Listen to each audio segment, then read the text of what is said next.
So it is time for a second game in this 3-week tournament. And we're playing wbmc again.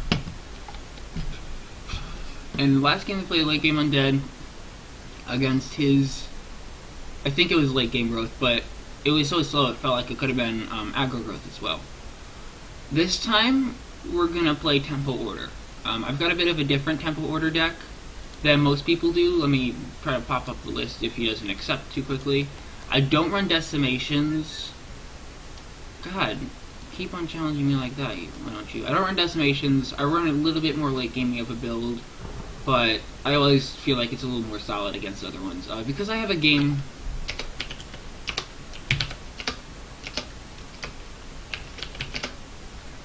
Because I have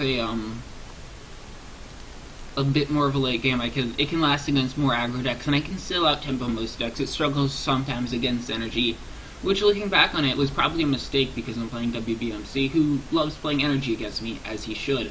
Grounds of the Fallen is probably going to get sacrificed next turn since I'm against Order, so unless it ends up he's playing Dio Stall, in which case still losing that against AoE damage isn't a big deal.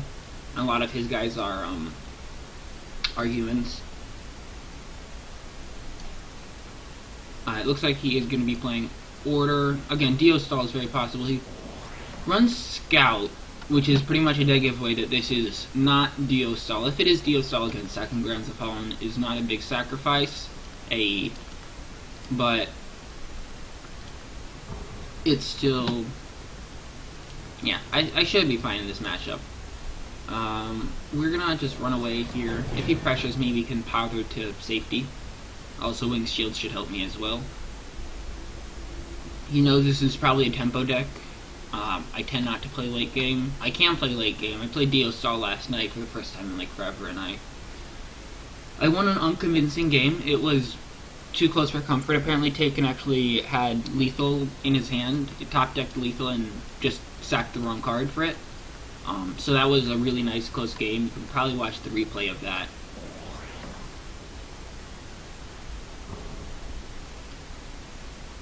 And it looks like he is going for that. So I can either go for the RNGs as Pother. I can commit to my board on this side of the field and hope he doesn't top deck a focus. Actually, since I have a focus in hand, I also have an infantryman. I think the right decision is to pop the skirmisher, play the Wing's Shield. If she doesn't survive, I can either play another infantryman and pop this guy out of the way, or focus to kill this guy, depending on what I feel like doing. And I think I can get a nice board swing. If he has a Blessing of Haste focus, though, I'm just dead. That's basically the game. So a lot of tempo order mirror matches turn out something like this, where this is a pivotal turn. We can both, if he doesn't back off, we'll both have board presence.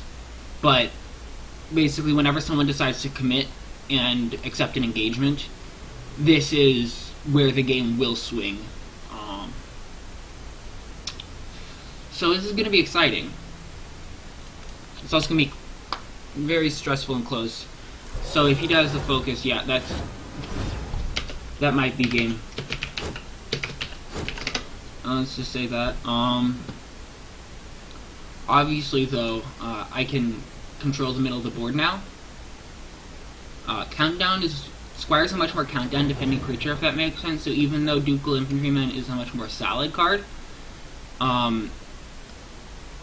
I don't care as much that its countdown's at 1 or 2, because it doesn't deal as much damage to Squire, it only helps. So it makes more sense to play the Squire because its countdown will drop earlier. I prefer turn 2 Squire over turn 2 Ducal, but overall Ducal is stronger. If you look at it like, say, a turn 1 Wolf versus a turn 1 Rat, the turn 1 Wolf is Mangy Wolf versus whatever the hell the rat's called. Something rat. Okay, I think I'm actually going to sack Ducal, though. I probably should have played it last turn if I was going to do that. Next turn we can go up. And this is kind of the reason why I prefer a little bit more late game, is because I can... Well, you don't have the best comeback chances with tempo because it's freaking tempo. They exist. And that's nice to have, and it also means other players don't expect you to be able to make comebacks like this. That being said, it's going to be an uphill battle. He's got a lot of value relatively speaking, on the board, and I have not quite as much value. Quantity of units is oftentimes, especially in tempo where there's no real AoE damage, is very often more important than quality of units. And that's a very nice pother. Unfortunately, I think he forgot the Proud Mercenary was next to it, unless the Proud Mercenary hasn't moved yet, in which case, great. Unfortunately, though, he can do that and rip. That's 6 damage, though. So unless that guy can move. Yeah, it's game. Again, I've been saying that game a lot. There's a lot of back and forth and back and forth. So now we have to set up little cheapos. For instance, the next turn, or I'm trying to set up a play in 2 turns. That'll be a little bit of a slap. Next time I'm going to slap down the Aging Knight next to him. But on the bright side, all of his countdowns are synchronized, so it's really easy to know when stuff's happening. I have my rest turn and I have my defense turn. I think if I can get rid of these two, mostly just the Proud Mercenary. All the attacks based off of the Mercenary. Son of a bitch. Okay.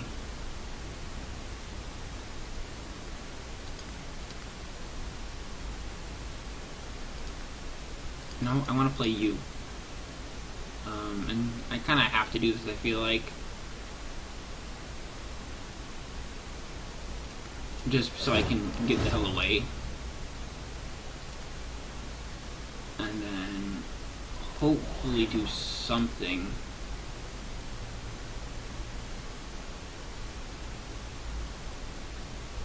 But this is not looking great. Not trading that well. Proud Mercenary is pretty much my one trick I have. Hopefully he ends up having to put this Skirmisher in the back. I probably should have put this back so I have pressure on the Skirmisher if he moves up. Now he can take out these two, keep the Skirmisher here. I can't move down to kill one of them. So that's not great for me. This is very rough. Again, he's definitely favored. I think I overcommitted. That play in the bottom was the big mistake I made, but there is a lot of RNG involved in the tempo order mirror. He knows it, because he was expecting me to play a tempo deck. I'm comfortable with those, as I've said like 5 billion times. Okay, so he has haste. God damn. That's 8 damage on the dot. Board wipe.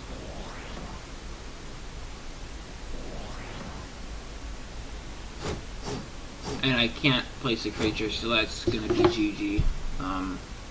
Unless I have a top deck that I didn't even know existed. Yeah, it's GG. I can't place a creature without it getting killed.